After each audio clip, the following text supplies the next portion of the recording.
It is also both a privilege and a weighty responsibility for me to represent South Africa in this case of such severe gravity. It is my task to examine the urgency and the risk of irreparable harm to the rights claimed, the final two conditions to be met for the court to indicate provisional measures. Before that, I should like to address South Africa's sincere apologies to the Francophone members of the court for not having made any of its submissions in French. South Africa would ask you not to regard this as a lack of courtesy on its part. If you will allow, I shall now continue my pleadings in English. Madam President, members of the court, there is an urgent need for provisional measures to protect Palestinians in Gaza from the irreparable prejudice caused by Israel's violations of the Genocide Convention. The United Nations Secretary-General and its chiefs describe the situation in Gaza variously as a crisis of humanity, a living hell, a bloodbath, a situation of utter deepening and unmatched horror, where an entire population is besieged and under attack, denied access to the essentials for survival on a massive scale. As the United Nations Under-Secretary-General for Humanitarian Affairs stated last Friday, and I quote, "Gaza has become a place of death and despair. Families are sleeping in the open as temperatures plummet. Areas where civilians were told to relocate for their safety have come under relentless bombardment. Medical facilities are under relentless attack. The few hospitals that are partially functional are overwhelmed with trauma cases, critically short of all supplies, and inundated by desperate people seeking safety. A public health disaster is unfolding. Infectious diseases are spreading in overcrowded shelters as sewers spill over. Some 180 women are giving birth daily amidst this chaos. People are facing the highest levels of food insecurity ever recorded. Famine is around the corner. For children in particular, the last 12 weeks have been traumatic. No food, no water, no school, nothing but the terrifying sounds of war, day in and day out. Gaza has simply become uninhabitable. Its people are witnessing daily threats to their very existence, while the world watches on." End quote.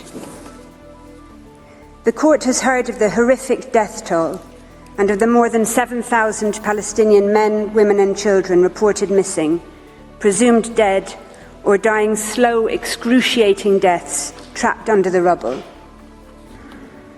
Reports of field executions and torture and ill-treatment are mounting, as are images of decomposing bodies of Palestinian men, women and children left unburied where they were killed, some being picked upon by animals.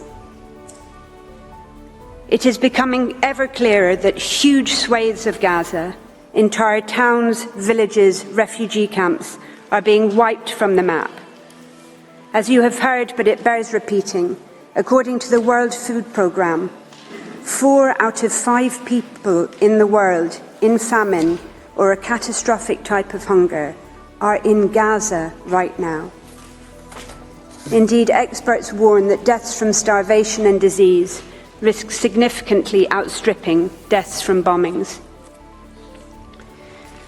The daily statistics stand as clear evidence of the urgency and of the irreparable prejudice.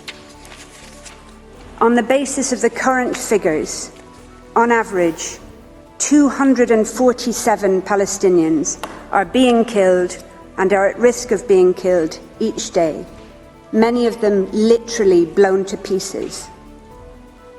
They include 48 mothers each day, 2 every hour,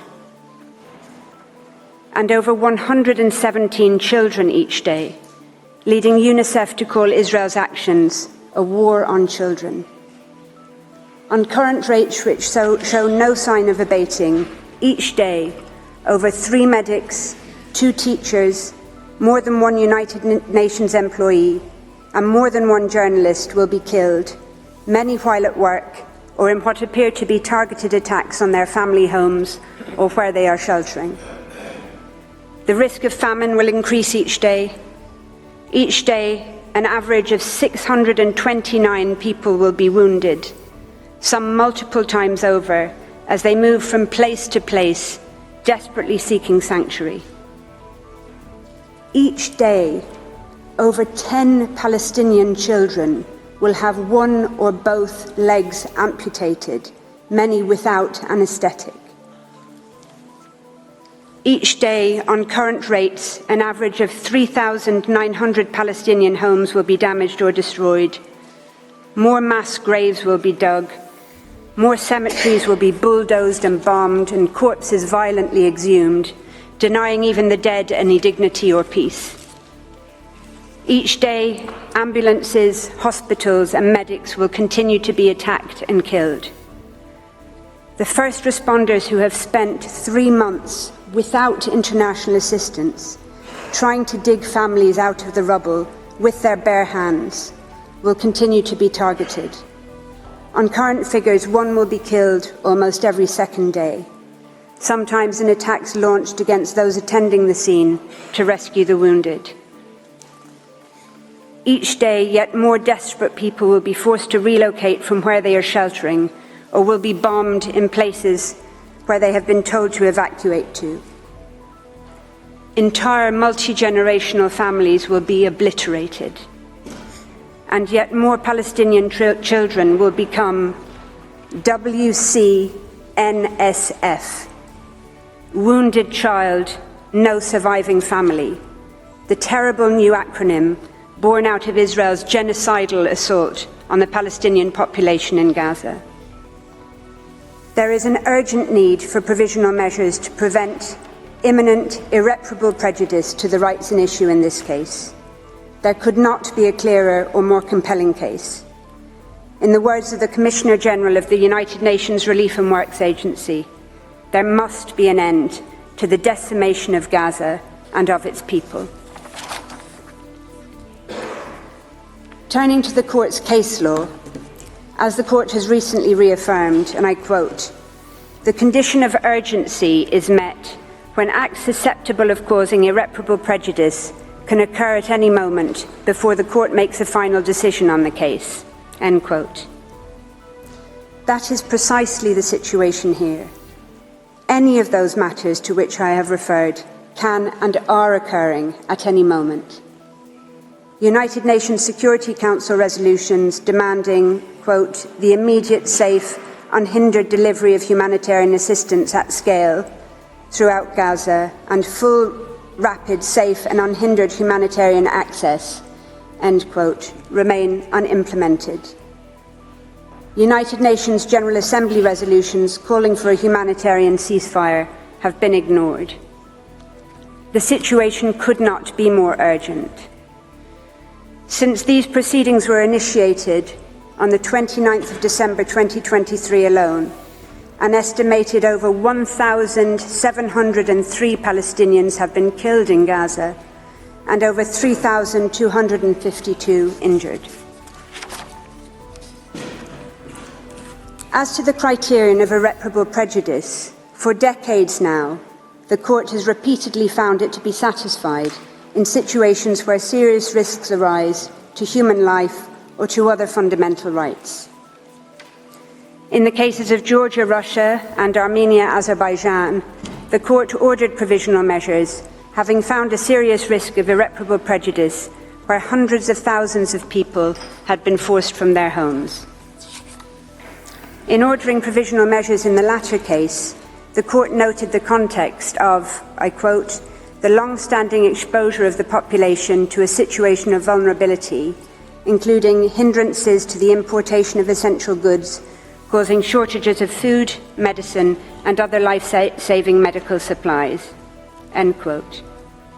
In Gaza, as you have heard, nearly 2 million people, over 85% of the population have been repeatedly forced to flee their homes and shelters, not just once or twice, but some 3, 4 or more times over, into shrinking slivers of land where they continue to be bombed and killed. This is a population that Israel had already made vulnerable through 16 years of military blockade and crippling de-development. Today, Israel's hindrances to the import of food and essential items have brought Gaza to the brink of famine, with adults, mothers, fathers, grandparents regularly foregoing food for the day so that children can eat at least something. Medicine shortages and the lack of medical treatment, clean water and electricity are so great that large numbers of Palestinians are dying or are at imminent risk of dying preventable deaths. Cancer and other services have long shut down. Women are undergoing caesarean sections without anaesthetic in barely functioning hospitals, described as scenes from a horror movie, with many undergoing otherwise unnecessary hysterectomies in an attempt to save their lives. In the Canada-Syria torture case, the court made clear that, I quote, individuals subject to torture and other acts of cruel, inhuman or degrading treatment or punishment are at serious risk of irreparable prejudice.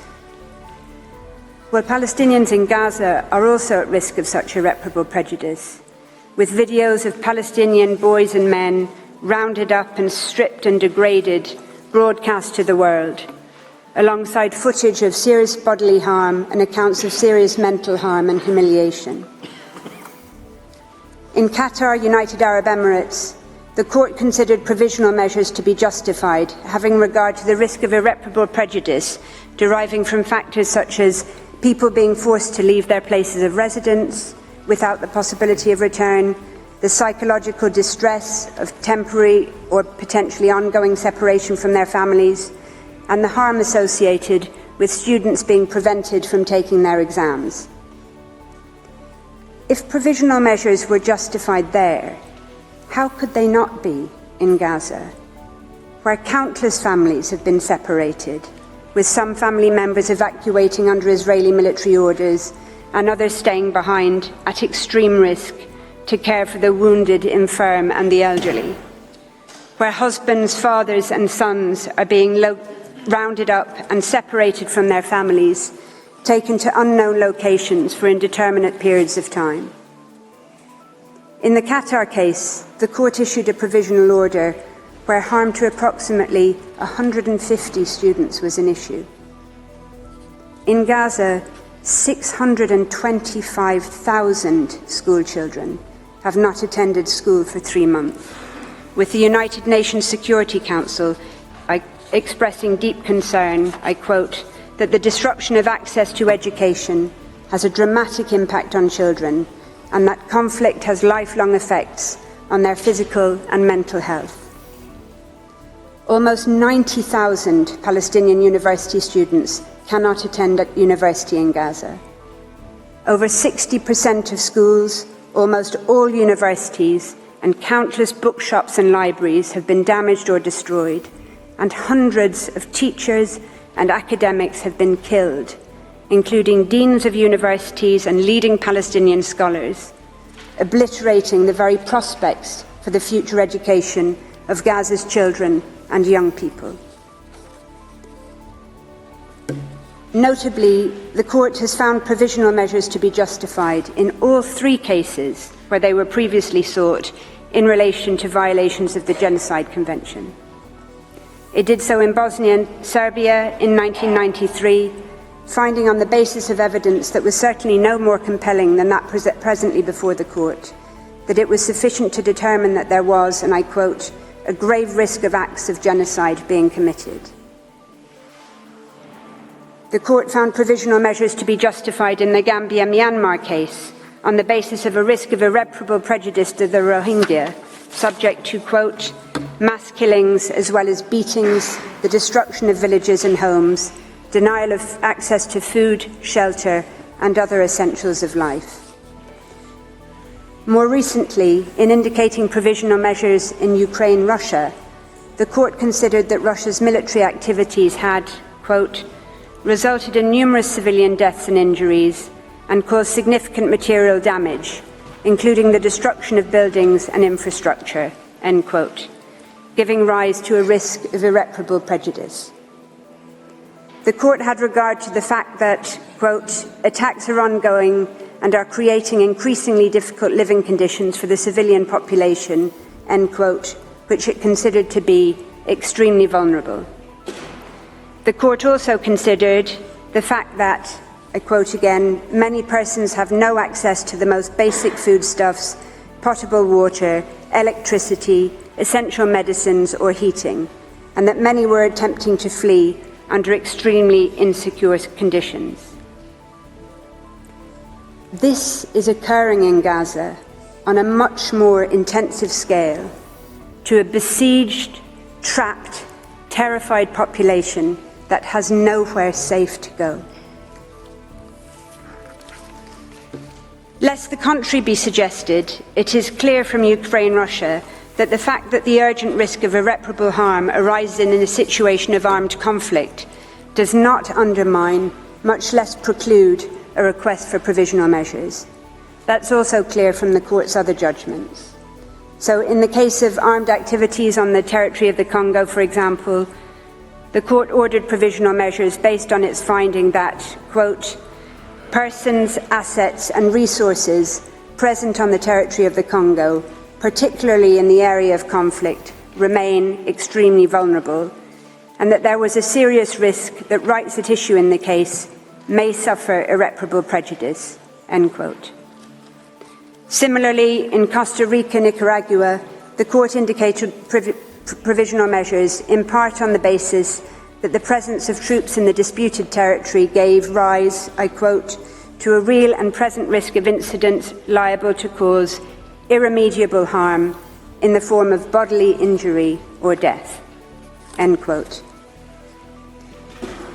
In relation to the Genocide Convention in particular, the court recalled in Gambia, Myanmar, that, quote, states parties expressly confirmed their willingness to consider genocide as a crime under international law, which they must prevent and punish independently of the context of peace or of war in which it takes place, end quote.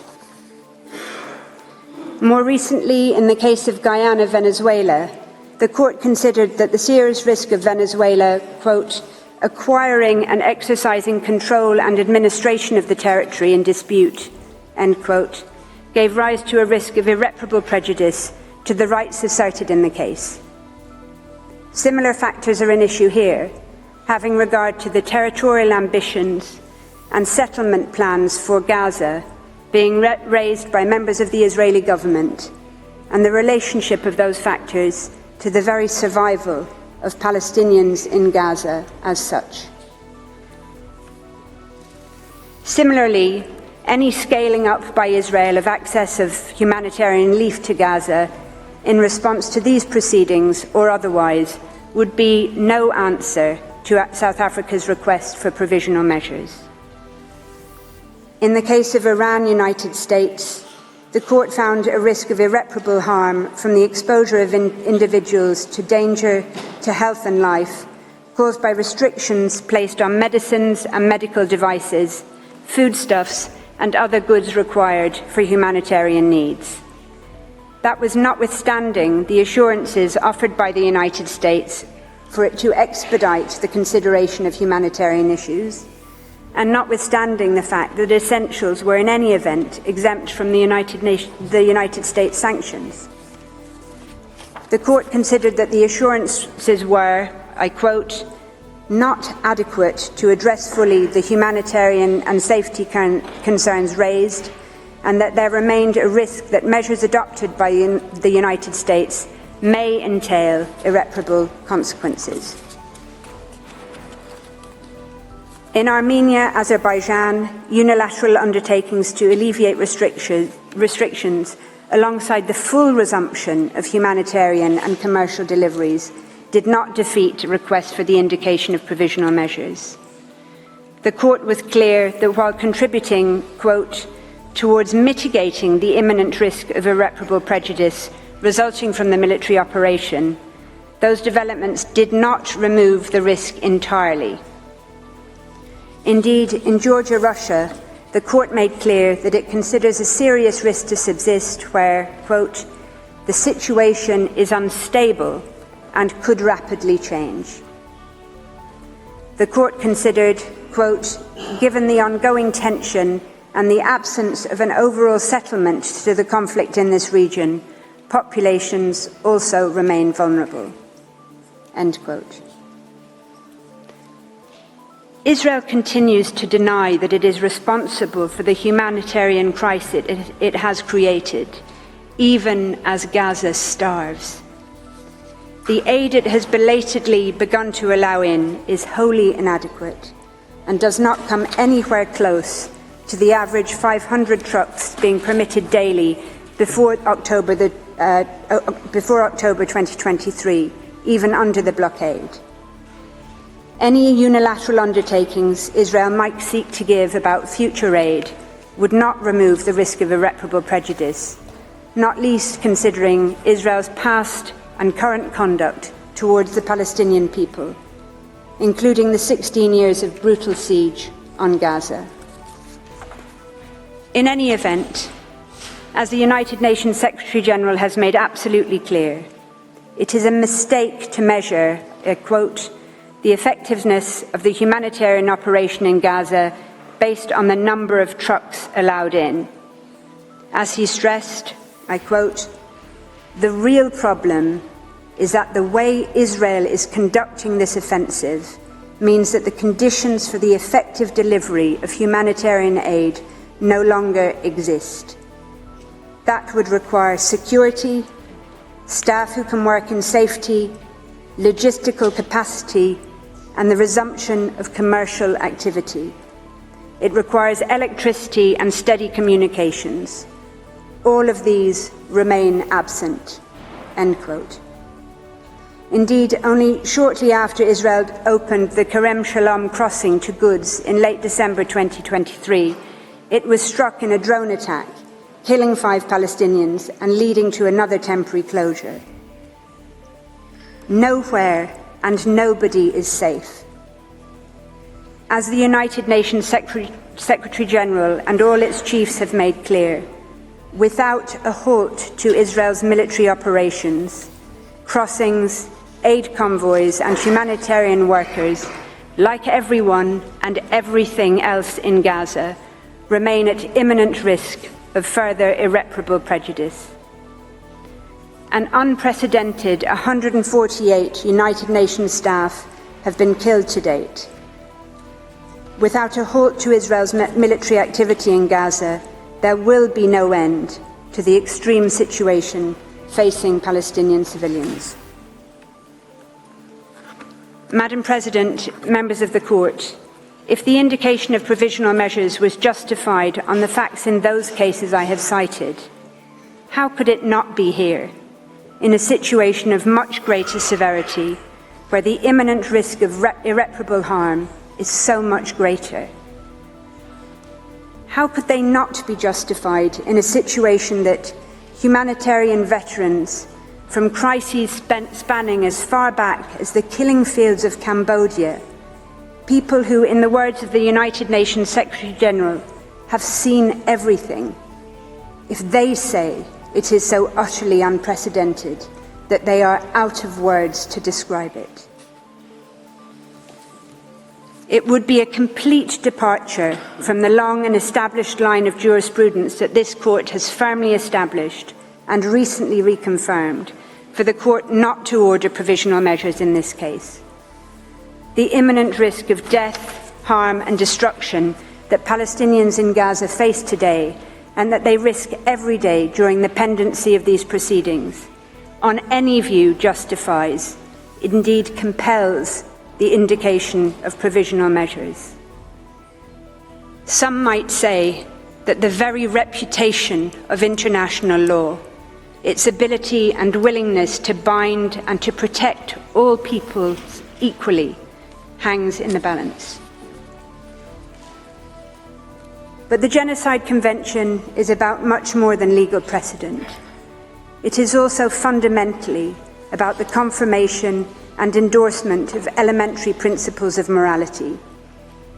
The Court recalled the 1946 General Assembly resolution on the crime of genocide, which made clear that, I quote, "Genocide is a denial of the right of existence of entire human groups, as homicide is the denial of the right to live of individual human beings.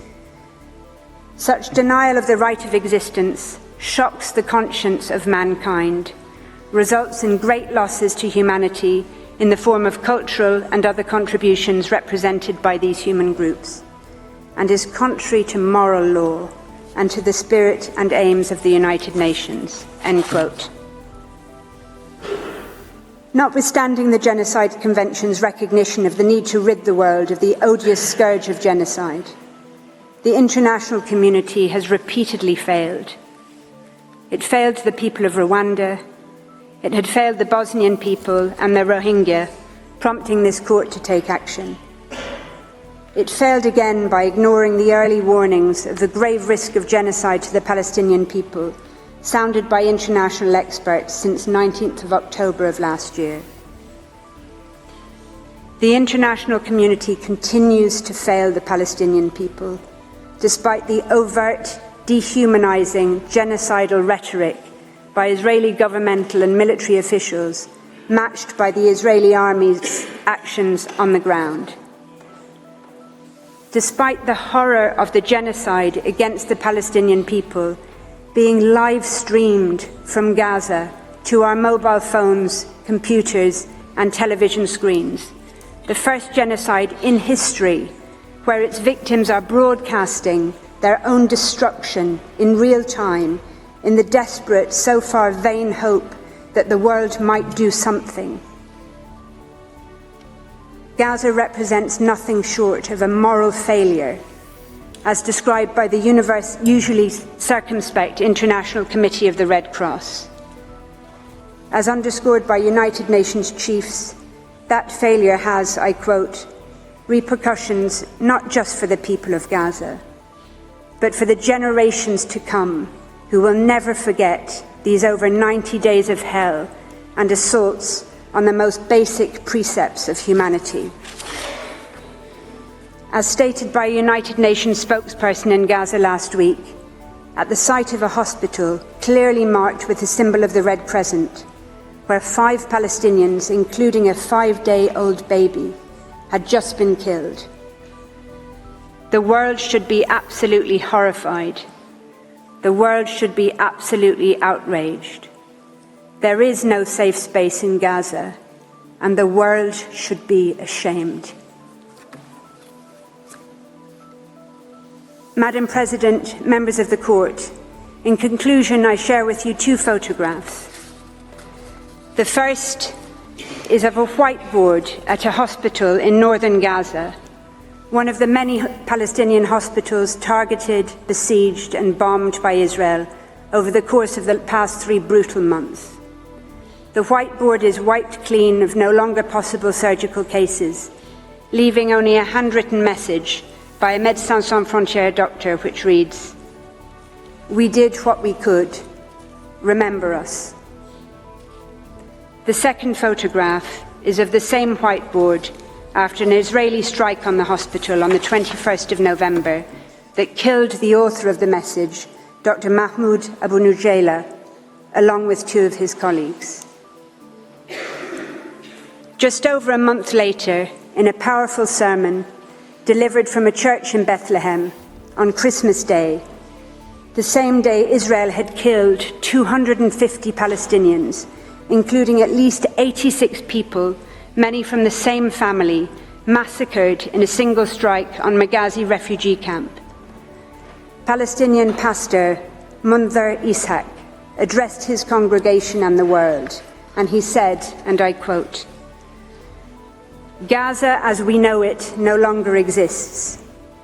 This is an annihilation This is a genocide. We will rise. We will stand up again from the midst of destruction, as we have always done as Palestinians, though this is by far maybe the biggest blow we have received. But he said, no apologies will be accepted after the genocide. What has been done has been done. I want you to look in the mirror and ask, where was I when Gaza was going through a genocide? South Africa is here before this court in the Peace Palace. It has done what it could. It is doing what it can by initiating these proceedings, by seeking interim measures against itself as well as against Israel.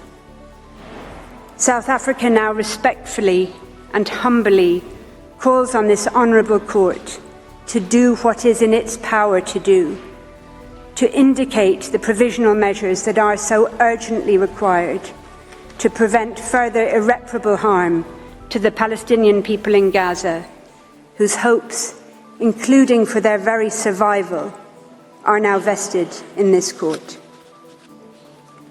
Madam President, members of the court, I should like to thank you for your kind attention. I ask that you call Professor Lowe KC to the podium now to describe the provisional measures sought by South Africa on behalf of the Palestinian people.